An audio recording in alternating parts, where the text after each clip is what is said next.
GTA 5 അന്ന് കളിച്ചതിന്റെ ബാക്കിയാണ് നമ്മൾ ഇന്ന് കളിക്കാൻ പോകുന്നത്. ബാങ്ക് കൊള്ളയടിച്ച പൈസ കൊണ്ട് നമ്മളെ രക്ഷപ്പെട്ട് പോയിക്കൊണ്ടിരിക്കുകയാണ്. പോലീസ് ആണെങ്കിൽ പിന്നാലുണ്ട്. അതിന്റെ ഇടയിൽ റെയിൽവേ ഗേറ്റും ഇടിച്ചിട്ട് പോകുമ്പോൾ ട്രെയിനെ ചെറുതായിട്ട് നമ്മളെ വണ്ടി മുന്നിൽ തട്ടി. നമ്മൾ ഈ കാലത്ത് നമുക്ക് മുന്നോട്ട് പോകാൻ പറ്റൂല. അപ്പൊ നമ്മൾ ബാഗും പൈസയും കണ്ണൊക്കെ നടന്ന് പോവാണ്. അപ്പോഴതാ ഒരു ടിസ്റ്റ്, ഒരാൾ സ്നൈപ്പർ എത്തി ബ്രാഡിനെ ഷൂട്ട് ചെയ്തിട്ട്, ബ്രാഡാണെങ്കിൽ നിലത്ത് കിടന്ന് പടഞ്ഞുകൊണ്ടിരിക്കുകയാണ്. നമ്മളെ മൈക്കിളാണെങ്കിൽ ബ്രാഡിന്റെ തൊട്ടടുത്തുണ്ട്. അതിന്റെ അടിയിൽ തന്നെ അതൊക്കെ എടുക്കണേ. നമ്മളെ മൈക്കിളിനും ഒരു ഉണ്ട കയറി. നമ്മളെ മൈക്കിളും അതാ മരണവെപ്രാളത്തിൽ പടഞ്ഞുകൊണ്ടിരിക്കുകയാണ്. ടവറിനാണെങ്കിൽ ഒന്നും ചെയ്യാൻ പറ്റും. അതൊക്കെ എടുക്കണ കിണ്ടിമ്പളം. അപ്പോത്തിനാണെങ്കിൽ അവിടുന്നും ഇവിടുന്നും പോലീസ് വണ്ടികൾ ചീറിപ്പാഞ്ഞു വന്നു. നമ്മൾ ടവർ മച്ചാനെ വെടിവെച്ചുകൊണ്ട് പിടിച്ചു നിൽക്കണ്ടിട്ട് അവിടെ ടവറിനെ കൊണ്ടേ ഇത് ഒറ്റയ്ക്ക് കൂടിയ കൂടുന്ന് എനിക്ക് തോന്നണില്ല. അതൊക്കെ എടുക്കണേ. പിന്നെ അതാ പോലീസ് വണ്ടികൾ വന്നുകൊണ്ടേ ഇരിക്കണം. ഇനി അവിടെ നിന്നാൽ ശരിയാവില്ല എന്ന് വിചാരിച്ചിട്ട് ടവർ അവിടെ നിന്ന് ബാക്ക് ഔട്ട് ചെയ്യാം. ടവർ ബാക്കിക്ക് തിരിഞ്ഞ് രക്ഷപ്പെടാൻ നോക്കുമ്പോൾ ഒറ്റക്കാലത്തിന് ഒരു പെൺകുട്ടി മുന്നിൽ ബാക്കിലാണെങ്കിൽ പോലീസ് ഉണ്ട്. ആ കുട്ടിനെ മറയാക്കിയിട്ട് ഇപ്പൊ ടവറിന് രക്ഷപ്പെടണം. ആ കുട്ടി പോലീസിനെ അടുത്തെത്തുമ്പോത്തിന് ടവർ അവിടെ നിന്ന് ഓടി മറയാണ്. കണ്ണെത്താ ദൂരത്തുള്ള മഞ്ഞുംകാട്ടിലേക്ക് ടവർ ഓടി രക്ഷപ്പെട്ടു. പിന്നെ അവിടുന്ന് സീനി ബ്ലാക്ക് ഔട്ട് ചെയ്തിട്ട് ഒരു ഫ്രൂണൽ ചടങ്ങാട്ടെ കാണിക്കണം. അതായത് ശവസംസ്കാരം കബറടക്കൽ എന്നൊക്കെ പറയില്ല. അതന്നെ. പക്ഷെ ആരെയാണ് കബർ അടക്കണമെന്ന് കാണിക്കണ.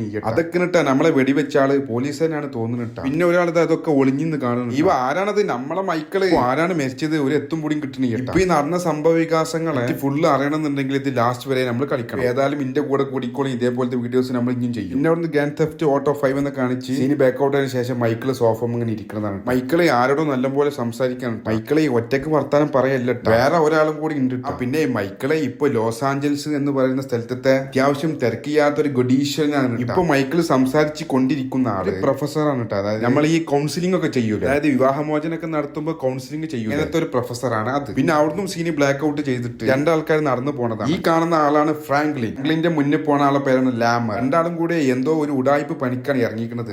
അതെന്നെ സംഭവം. എന്ത് കാർ മോശം. ഫ്രാങ്ക്ലിനും ലാമറും കൂടി 2 സൂപ്പർ ലക്ഷറി കാർ മോഷിക്കാൻ പോവുകയാണ്. ഈ GTA 5 ഒരു പ്രത്യേകത എന്താണെന്ന് വെച്ചാല് ഇതൊരു ഓപ്പൺ വേൾഡ് ഗെയിം. ഏതായാലും നമുക്ക് ഇന്ന് ഇത് ഇവിടെ വെച്ച് നിർത്താം. ഇപ്പൊ തന്നെ ഇത് അത്യാവശ്യം ലെങ്ത്. അപ്പൊ ഇനി ഇതേമാതിരി വീഡിയോസ് ഒക്കെ നമ്മൾ തുടർന്നും ചെയ്യും. നിങ്ങളുടെ അഭിപ്രായങ്ങളും നിർദ്ദേശങ്ങളും ഒക്കെ കമന്റ് ചെയ്യും. അപ്പൊ ഇനി ഇതിന് ബാക്കി നമുക്ക് നാളെ കാണാം.